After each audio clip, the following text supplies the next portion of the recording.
दीपिका पादुकोण की फ़िल्म छपाक तो आपने देखी ही होगी और अगर नहीं देखी तो आपको देखनी चाहिए क्योंकि इस फ़िल्म की कहानी फ़िल्मी नहीं बल्कि सच्ची है। दीपिका का वह जला हुआ चेहरा भले ही मेकअप से तैयार किया गया हो, लेकिन दीपिका ने जिस लड़की की कहानी पर्दे पर उतारी वह उसी जली चेहरे के साथ हर दिन इस समाज का सामना करती है। फ़िल्म छपाक एसिड हमले के खिलाफ आवाज़ बनाकर उभरी लक्ष्मी अग्रवाल की कहानी है। तो आइए दोस्तों, आज मैं आपको सुनाती हूँ लक्ष्मी अग्रवाल की सच्ची कहानी। लक्ष्मी अग्रवाल का जन्म 1 जून 1990 को दिल्ली में हुआ। उन्होंने अपनी स्कूली शिक्षा दिल्ली में मौजूद सर्वोदय कन्या विद्यालय से की। उनका परिवार एक मध्यम वर्गीय परिवार से संबंध रखता था। उनकी माँ दूसरों के घर में काम करके अपने घर का गुजारा चलाती थी। लक्ष्मी को बचपन से ही गाना गाने का बहुत शौक था और वो सिंगर बनना चाहती थी। लेकिन एक हादसे ने उनका सारा सपना चकनाचूर कर दिया। उनके ऊपर एसिड अटैक जब हुआ जब वो मात्र 15 साल की थी और 7वीं कक्षा में पढ़ती थी। इस छोटी सी उम्र में 32 साल के नईम खान ने उनकी जिंदगी को बर्बाद कर दिया। नईम खान लक्ष्मी को काफी पसंद करता था और उससे शादी करना चाहता था। लेकिन लक्ष्मी अभी उस उम्र पर नहीं थी, उस एज पर नहीं थी कि जो उसे शादी की समझ हो। उन्होंने सिंपल ना कह दिया। लक्ष्मी के मना करने के बावजूद भी नईम खान उसका पीछा करता था। जब लक्ष्मी स्कूल जाती तब उसका इंतजार करता। इतना ही नहीं, नईम ने लक्ष्मी का 10 महीनों तक लगातार पीछे किया। शायद वह जानता था कि लक्ष्मी चाहकर भी उसकी बदतमीजियों के बारे में घर में नहीं बताएगी, क्योंकि अगर उसने ऐसा किया तो नईम को कुछ कहने से पहले ही घर वाले लक्ष्मी का स्कूल जाना छुड़वा देते। उसके सपनों को समय से पहले मार दिया जाता, यह सोचकर वह अपने परिवार वालों के आगे चुप रही। एक दिन लक्ष्मी को खान मार्केट जाते हुए नईम का फोन आया और उसने लक्ष्मी से पूछा कि तुम जिंदगी में कुछ करना चाहती हो, आगे बढ़ना चाहती हो, पढ़ना चाहती हो, है ना? लक्ष्मी ने इस बार बड़ी सहजता से जवाब हाँ में दिया और इसके बाद नईम ने कॉल काट दी। अगले दिन तकरीबन 11 बजे लक्ष्मी दिल्ली के खान मार्केट की तरफ जा रही थी। रास्ते में लक्ष्मी को नईम खान और उसके छोटे भाई की गर्लफ्रेंड दिखी। लक्ष्मी ने इन्हें देखकर अपना रास्ता बदल लिया, लेकिन नईम खान ने लक्ष्मी का पीछा किया।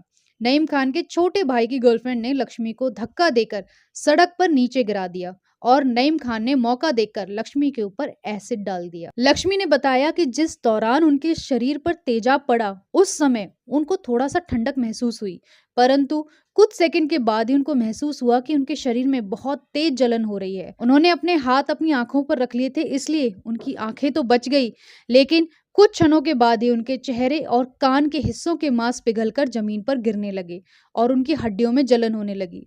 वो वहां सड़क पर पड़ी रही और वहां पर दर्द से कराहती रही, रोती रही। तभी वहां से गुजर रहे एक टैक्सी ड्राइवर ने लक्ष्मी की गंभीर हालत को देखते हुए उन्हें दिल्ली के सफदरजंग अस्पताल में भर्ती करवाया। उन्होंने अपने एक इंटरव्यू में बताया कि जब एसिड अटैक से डॉक्टर उनकी आंखों को सिल रहे थे तब वह होश में थी और उन्हें पता चल रहा था कि आसपास क्या हो रहा है, परंतु लक्ष्मी को यह समझ में नहीं आ रहा था कि उनके साथ ही ये सब क्यों हो रहा है। लक्ष्मी ने काफी बार बताया कि जब वो हॉस्पिटल से 2 महीने से भी ज्यादा रहने के बाद घर लौटी तो उनके घर वालों ने घर में मौजूद सभी आईने को हटा दिया था। लेकिन लक्ष्मी के घर वाले उनसे जितना उनकी सच्चाई छुपाने की कोशिश कर रहे थे, लक्ष्मी ने कहीं ना कहीं से अपने चेहरे को आईने में देख ही लिया था। वो खुद बताती हैं कि जब उन्होंने पहली बार अपना चेहरा आईने में देखा तो वो काफी डर गई थी और इतना ही नहीं, वो अपना चेहरा देखकर काफी दिनों तक खूब रोई थी। उन्होंने एक इंटरव्यू में आगे बताया कि उन्होंने मन में ठान लिया कि अब जिंदगी जीने का कोई मकसद नहीं है और इसको खत्म कर लेना चाहिए। जब वो अपने परिवार के बारे में सोचती थी तब वो आत्महत्या का विचार त्याग देती थी। उन्होंने बताया कि जब भी वो कहीं बाहर या फिर अपने घर की छत पर टहलने निकलती थी तो बहुत से लोग उनके चेहरे को देखकर अपने मुंह को फेर लेते थे और ऐसे देखते थे जैसे पता नहीं उन्होंने कितनी डरावनी चीज को देख लिया है। बहुत से लोग उनके घर वालों को सलाह देते थे कि लक्ष्मी अपने चेहरे को हमेशा ढककर रखा करे, नहीं तो लक्ष्मी का चेहरा देखकर आसपास के रहने वाले छोटे बच्चे डर जाते हैं।